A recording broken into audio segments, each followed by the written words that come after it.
Let us recall that when we talked about method, we saw how economic science is constructed.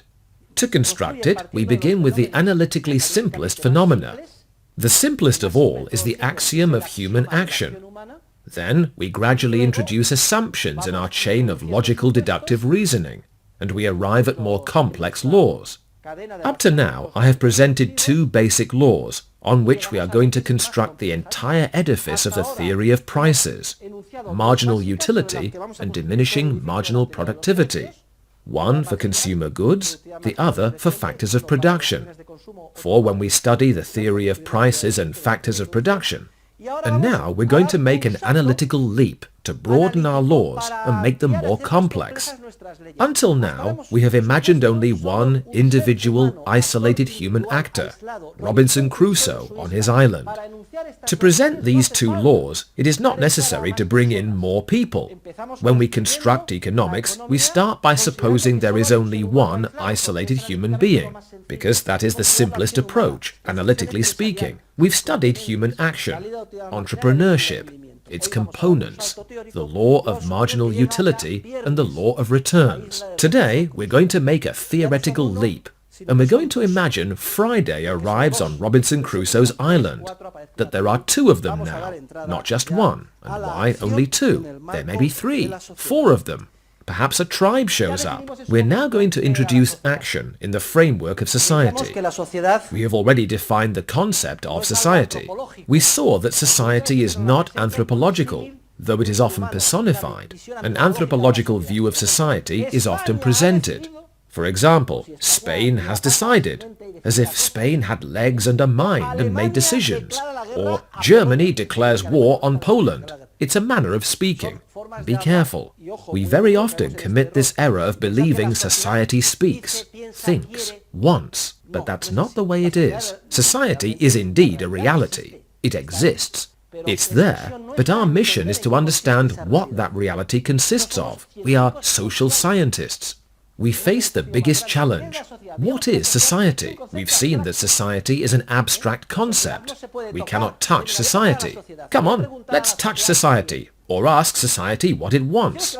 We said that society is a process, and that a process is a dynamic structure comprised of elements. That society is a very complex or extremely complex process, because it is comprised of billions of elements, each of which is a human being, and each human being is a universe unto himself, because he is endowed with an innate creative capacity. We said that it is an extremely complex process, because it contains a huge number of elements. It is extremely complex from a quantitative standpoint, but also from a qualitative standpoint. Because a process, which in a dynamic structure is not only a mass of elements, but consists of interrelated elements. I gave the example of a Meccano set, a structure of different connected parts. As children, we all put together Meccano sets. We built structures with Lego, etc. Well, society is an extremely complex process of human interaction. And these relationships do not involve a physical connection between human beings via a wire, a tube, or a cord. These interactions are also spiritual relationships, which can only be interpreted in historical terms.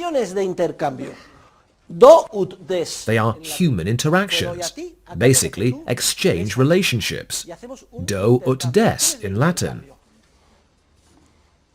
I give you something, and you give me something in return. We make an exchange relationships. These exchange relationships conform to standards of pattern behavior, based on legal and moral principles. Many such relationships, but not all, are reflected in market prices, set in monetary units. We'll see the implications of this because it makes economic calculation possible. It permits us to keep books, to assess whether we've gained or lost with respect to the past, and to make plans and budgets for the future, to guide our action. What drives all of this extremely complex process that is society? What is the force behind society? We've said that it's entrepreneurship. It's the innate capacity of human beings to create information, transmit information, and coordinate. The entrepreneurial process continually creates, transmits, and coordinates. And this entrepreneurial process is competitive in the sense that human beings vie with each other in an attempt to accomplish our ends as soon as possible. And what did we say the result of all this was? Well, it's curious, because this whole mess I've just summed up has not been created by anyone. No ministry organizes it. It wasn't thought up by sages who told us, okay, now you come into the world and start making exchanges among yourselves. It emerged on its own. It's what is called a spontaneous order, which is economists' object of research. In fact, analysis enables us to understand how, when the attempt is made to improve this spontaneous order or achieve specific deliberate objectives in it, it is destroyed. This is the theorem of the impossibility of socialism, which we'll be studying in depth in this class. As social scientists, we discover the spontaneous order, and we are astonished that it has emerged, that it is perfected as it evolves, and that it is expanding without limit. The social, entrepreneurial Big Bang, the constant, limitless expansion of human creativity, knowledge, and information. Though the Big Bang continually generates new maladjustments, it also tends to coordinate previous ones.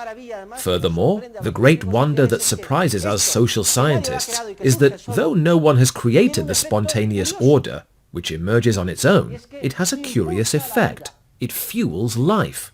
It permits the sustenance of an ever-increasing number of human beings who live their lives with an ever-increasing richness and variety of nuances in qualitative terms. Thus, as scientists who are analyzing the process from the outside, we realize that the result, unsought by anybody but surprising, is that the process multiplies life. Therefore, society is not a place, nor is it a person. It is an abstract reality which can only be interpreted if we first have the analytical tools we develop as economists. Society does not think. Society does not decide. The thinking, the deciding, and the acting are done by the elements, the billions of elements that make up the social process. Human beings, the men and women who make up the social process, but not society. It's an illusion. And a very dangerous one, to believe societies exist outside of the individuals who form them and who are capable of acting, because that's not the way it is. It is in statists' interest for human beings to commit the conceptual error of thinking in all-encompassing terms, as if society existed independently. Because statists want human beings to be subject to a superior will, which would be society. And that is in statists' interest, because all of the legitimacy of those who exercise power rests on keeping citizens convinced of the idea that they are, if you will, microscopic elements of a body that thinks and decides outside of them, and to which they must sacrifice themselves. And based on that, we understand the statements, Germany declared war on, or France and England declared war on Germany. Those are lies. Neither France nor England declared war on Germany. Certain specific people, and furthermore a very small minority, made such a declaration and signed a document to that effect. And all the people they sent to the trenches had nothing to do with it. They weren't involved. But they agreed to go based on that conceptual error. But it's all fiction. It does not correspond with reality, but it can have tragic effects if people believe it. It is the mission of social scientists to dispel this myth of the all-encompassing view of society. That's why Mises devotes so many pages of human action to debunking holism, or the all-encompassing view of society as if it were an anthropological being that decides, thinks, or acts outside of its members.